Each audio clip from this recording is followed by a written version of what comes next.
Boa noite, irmãos, em Cristo Jesus.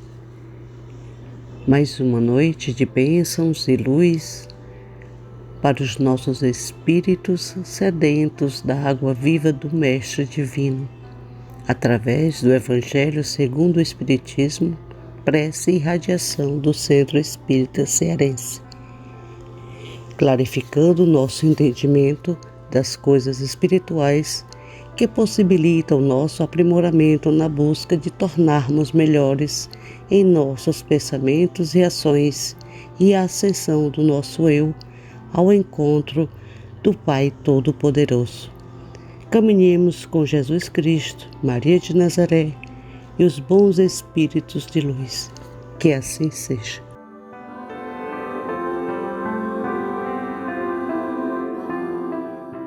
O Evangelho segundo o Espiritismo, capítulo 4, ninguém poderá ver o reino de Deus se não nascer de novo. Instruções dos Espíritos, limites da encarnação. Item 24. Quais os limites da encarnação? A bem dizer, a encarnação carece de limites precisamente traçados. Se tivermos em vista apenas o envoltório que constitui o corpo do espírito, dado que a materialidade desse envoltório diminui a proporção que o espírito se purifica. Em certos mundos mais adiantados do que a Terra, já ele é menos compacto, menos pesado e menos grosseiro, e por conseguinte menos sujeito a vicissitudes. Em grau mais elevado, é diáfano e quase fluídico. Vai desmaterializando-se de grau em grau e acaba por se confundir com o perispírito. Conforme o mundo em que é levado a viver, o espírito reveste o invólucro apropriado à natureza desse mundo. O próprio perispírito passa por transformações sucessivas, torna-se cada vez mais etéreo, até a depuração completa, que é a condição dos puros espíritos. Se mundos especiais são destinados a espíritos de grande adiantamento, estes últimos não lhes ficam presos, como nos mundos inferiores. O estado de desprendimento em que se encontram lhes permite ir a toda parte onde os chamem as missões que lhes estejam confiadas. Se se considerar do ponto de vista material a encarnação, tal como se verifica na Terra, poder-se-á dizer que ela se limita aos mundos inferiores. Depende, portanto, de o espírito libertar-se dela mais ou menos rapidamente, trabalhando pela sua purificação. Deve também considerar-se que no estado de desencarnado, isto é, no intervalo das existências corporais, a situação do espírito guarda relação com a natureza do mundo a que o liga o grau do seu adiantamento. Assim, na erraticidade, é ele mais ou menos ditoso, livre e esclarecido, conforme está mais ou menos desmaterializado. São Luís, Paris, 1859.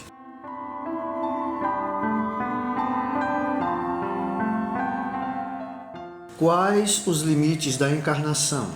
Pergunta Kardec.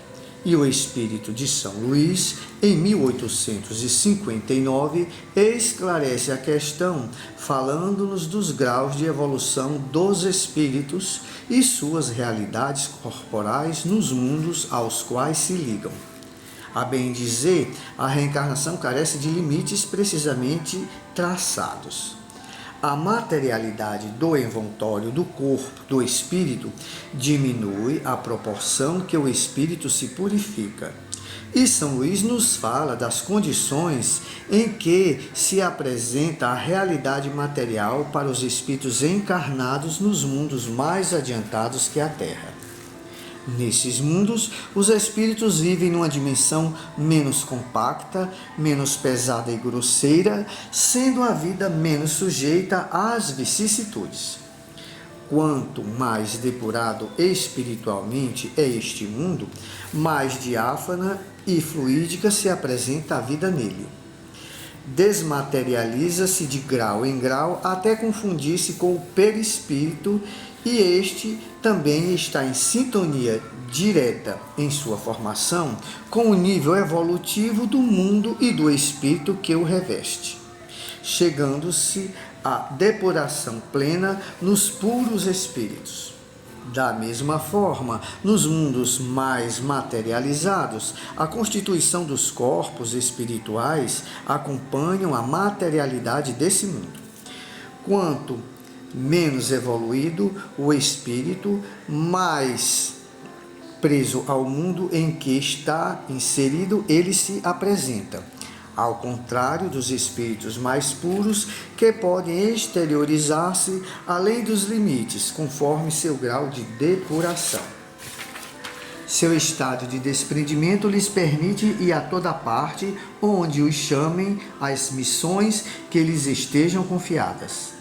Assim como no estado de encarnado se acha ligado o espírito ao mundo em que se encontra, assim também na erraticidade é ele mais ou menos ditoso, livre e esclarecido, conforme está mais ou menos desmaterializado. Queridos amigos e amigas, irmanados no único sentimento de amor ao próximo, de dedicação ao bem, agradeçamos a Jesus por esses instantes em que nos dedicamos à oração, à reflexão do Evangelho, ao fortalecimento dos valores morais e espirituais. Agradeçamos a Jesus a oportunidade do serviço no bem, que possamos nos dedicar cada vez mais, buscando o aprimoramento espiritual, individual e o fortalecimento dos laços que nos unem uns aos outros como verdadeiros irmãos, filhos de um único Pai, de uma única Mãe.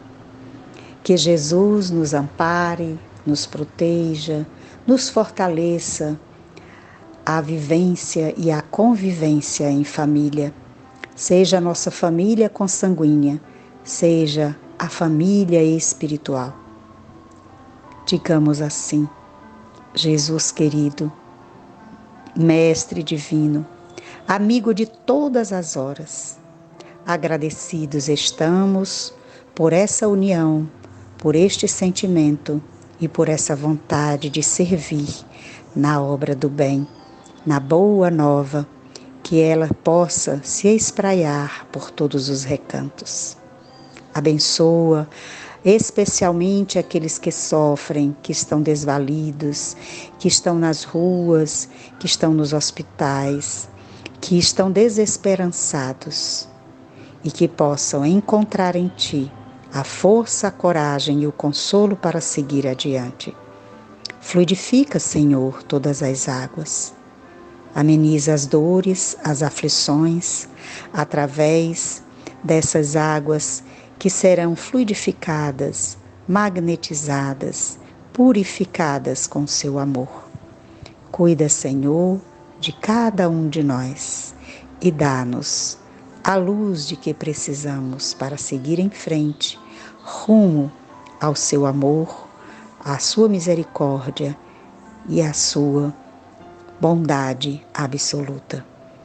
Sê conosco hoje e sempre. Que a paz e a luz esteja com todos nós. Que assim seja.